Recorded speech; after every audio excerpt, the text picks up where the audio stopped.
This is the part 2 now. So we're talking about a massive scientific discovery that we made today, where finally this has become evident and apparent. And it's such a magnificent thing, such a powerful thing, because it's about the detailed mechanism of how the heavenly body of the moon, or the lunar body, the moon actually contributes or somehow has a positive magnetic attractive force, or a energy exerted that has a, shall we say, a positive effect, or executes a helpful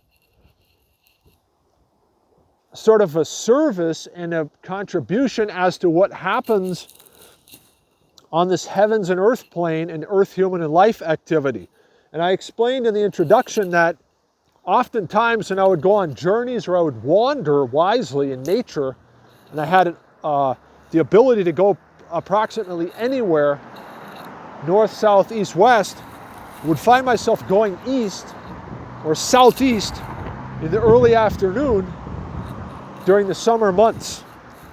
And I recognize a pattern to this till eventually I realized it's because the moon is in the southeastern hemisphere at this time, and there's a positive attractive energy that it somehow exerts, where it has an effect on the psyche, so on the physical and metaphysical state.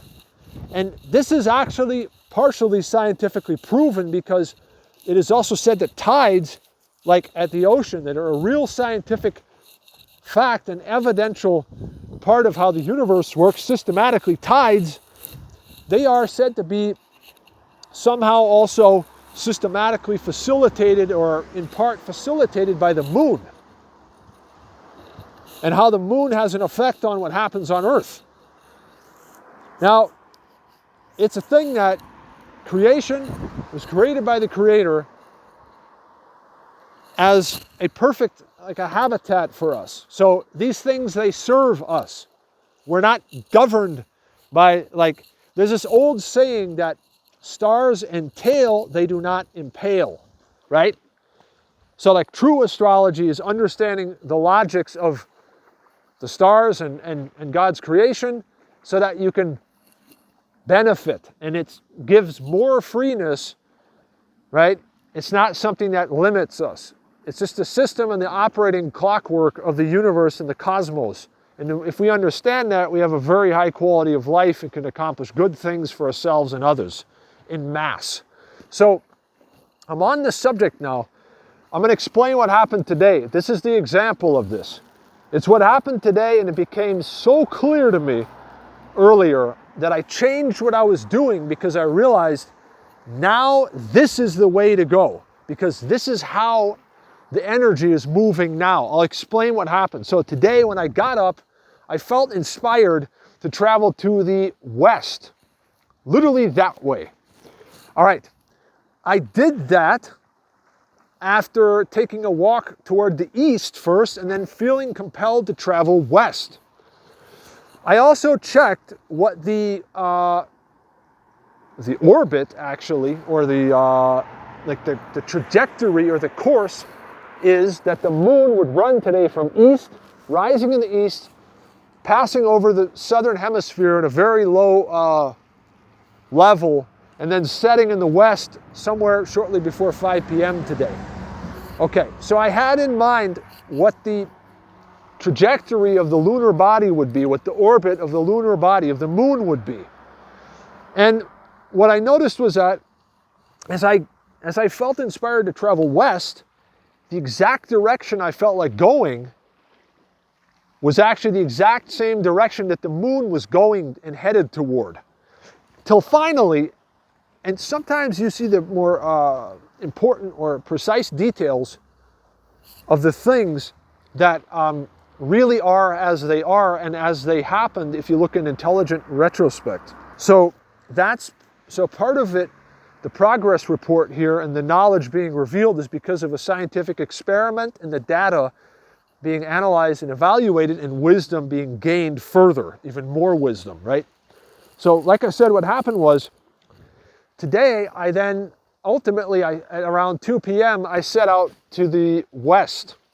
And all the way, I had a theory that if I go to the west, I actually hitchhiked.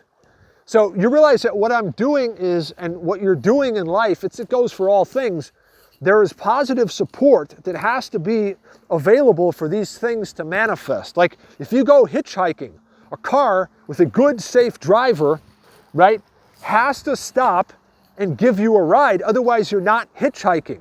So there has to be a positive life force that's available, and that is somehow ideally accessed to make this thing happen, right? Like you have to have the energy and the inspiration to paint this picture. Otherwise, you're not going to paint a picture on this day. You're going to go for a walk instead. For it to manifest, there has to be the right providence given at the time and accessed. The right thing in the right cycles of life that you aim for, you accomplish in your life, it's prosperous and it's good. So what happened was, I actually went west today. And sure enough, I went west all the way till almost 5 p.m., literally to the west. And now even the sun is setting in the west. The moon set in the west around 5 p.m. today. I got all the way out.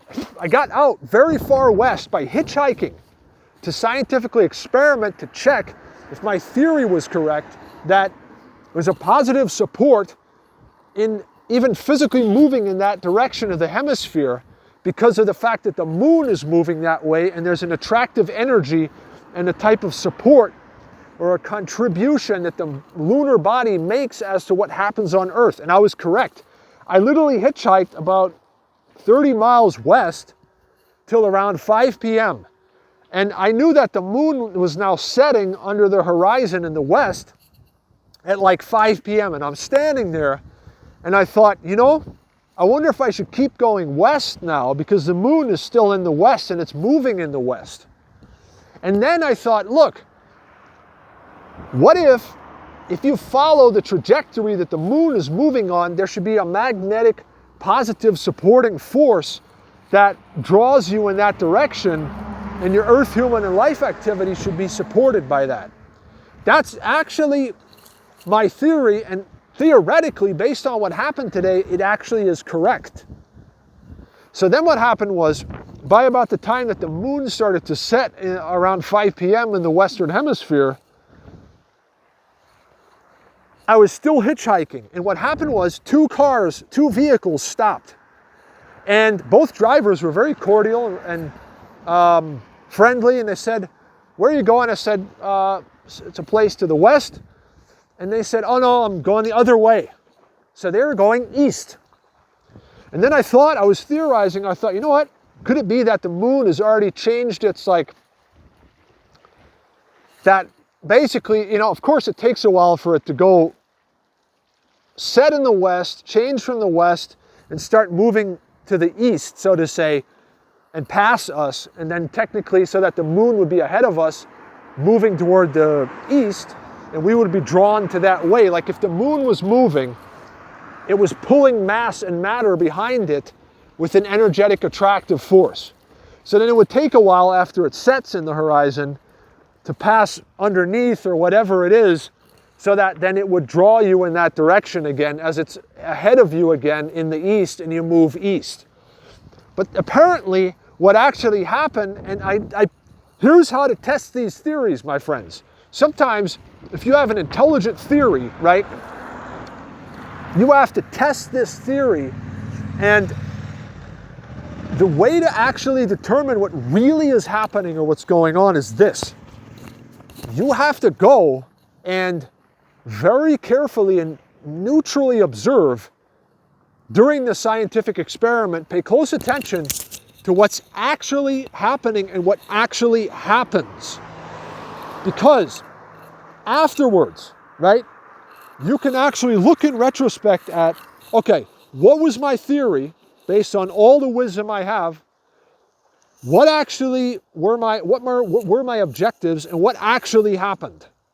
And then compare and contrast to what you thought and what your wisdom indicated to you, the theory you had, what you thought, what you set out to make happen, and what ultimately actually worked.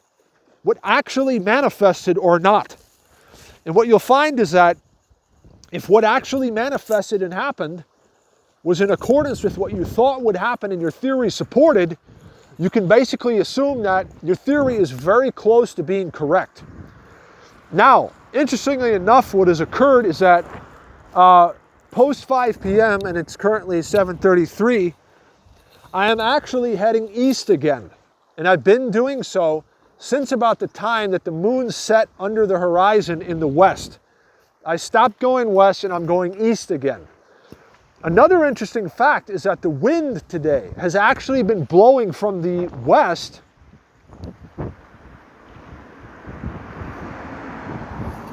for most of the day. And if I recall correctly, when I got up in the AM today and the moon was still in the eastern hemisphere, it was coming from the east. I seem to have a theory that the way that the wind blows is based on where the moon is located. I don't know if that's true. It is possible. We have to observe, investigate, and logically, legitimately see and experiment and evaluate the data from our scientific experiments to verify whether or not the theories or the scientific theory that we have is actually correct.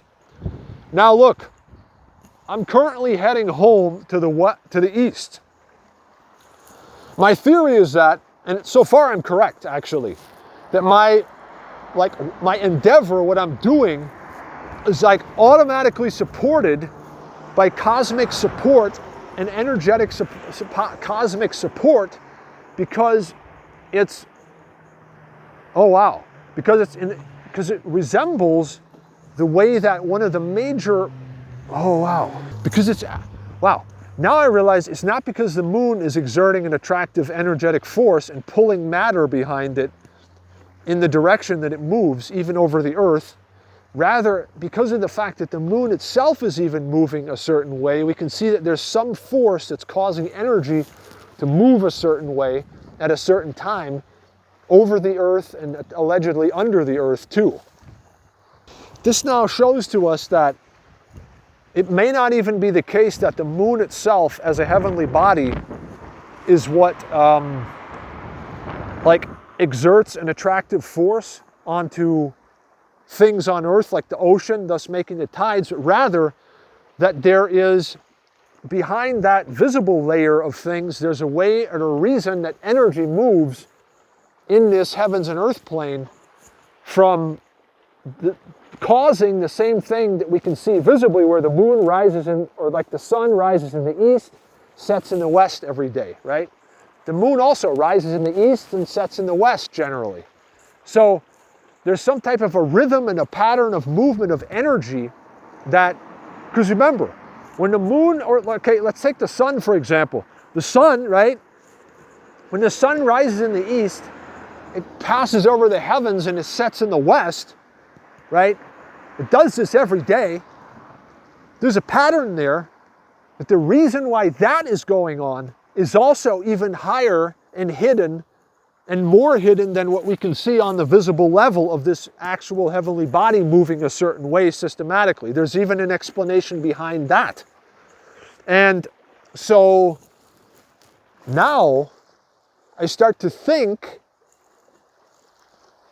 what I had was a blitz of inspiration just now, that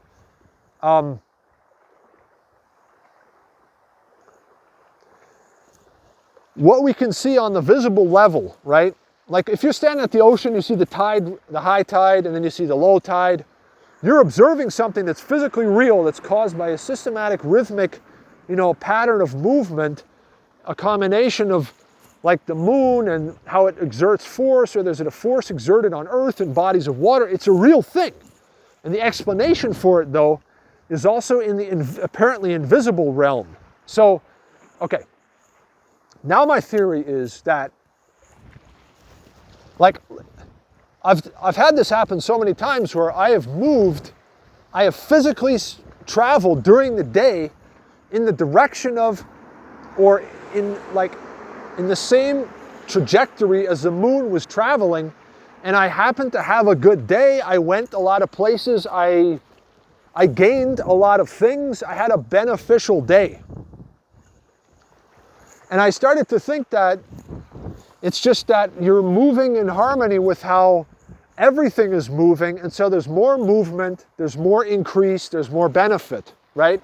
Almost like rowing with the current and covering more ground and catching more fish and seeing more things than rowing against the current and being completely tired and not having very much energy. I guess that's the best way to put it.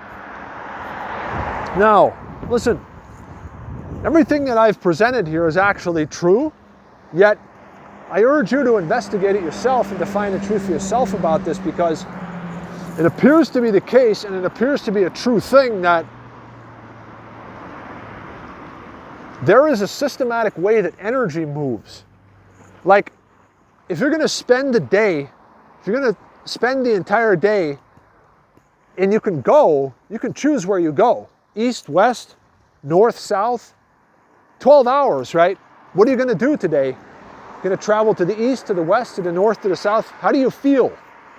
Examine why and how you feel with wisdom, because I have this happen. I wake up, I think of the mountain range, because I can see it in my mind's eye, right? I can see the mountains over there. Like, I know I've traveled all over this country. If you were to take 900 miles from east to west and like 300 from north to south or something, 350, I've covered almost the entire country. I know where what is. And if I wake up and I have an idea and I think of the mountains over there in that part of the country, and I think of the mountains in that part of the country, there's a reason why you feel inspired, why you even imagine and think and feel the way you do. It's actually not random. It's not left to coincidence. There's an explanation.